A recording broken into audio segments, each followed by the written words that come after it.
Dish பேர் சொல்லு. வாழை மீன் பொரிச்சு. கேரளாவோட ஃபேமஸ் டிஷ்ஷான மீன் பொள்ளிச்சது எப்படி பண்ணுறதுன்னு பார்க்கலாமா? இதுக்கு நம்ம ஃபஸ்ட்டு ஃபிஷ்ஷை மேரினேட் பண்ணிக்கணும். அதுக்கு மஞ்சள் தூள், மிளகாய் தூள், மிளகுத்தூள், பெருஞ்சீரகத்தூள், உப்பு, கொஞ்சமாக எலுமிச்சப்பழம், இஞ்சி பூண்டு பேஸ்ட்டு, தேங்காய் எண்ணெய் எல்லாம் சேர்த்து விரவி வச்சுட்டு இதை நம்ம ஃபிஷ்ஷில் அப்ளை பண்ணி ஒரு 1 hour மேரினேட் பண்ணிக்கலாம். மசாலா ரேஷியோஸ்லாம் நான் டிஸ்கிரிப்ஷனில் கொடுத்துருக்குறேன். இப்போ ஒரு பேனில் தேங்காய் எண்ணெய் விட்டு ஃபிஷ்ஷை ஃப்ரை பண்ணி எடுத்துக்கலாம். இதுக்கு தேங்காய் எண்ணெய் தான் மஸ்ட்டு. ஃபிஷ் ஃப்ரை பண்ண இதே ஆயிலில் கொஞ்சமாக கறிவேப்பிலை ஆட் பண்ணிவிட்டு ஒரு 2 ஆனியனை பொடியாக சாப் பண்ணி அதுவும் ஆட் பண்ணிக்கோங்க.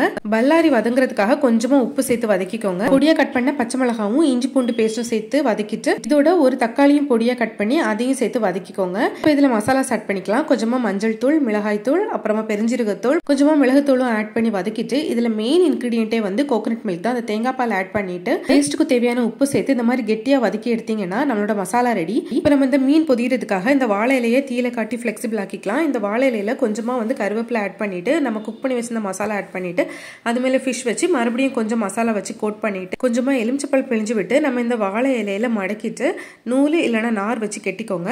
அடுப்புல இந்த மாதிரி ஒரு மண் சட்டி எடுத்துக்கோங்க. அதுல ஆயில் ஆட் பண்ணிட்டு எல்லாமே தேங்காய் எண்ணெய் தான் யூஸ் பண்றோம். ஸோ 2 பக்கமும் இந்த மாதிரி பொரிச்சு எடுத்துக்கோங்க.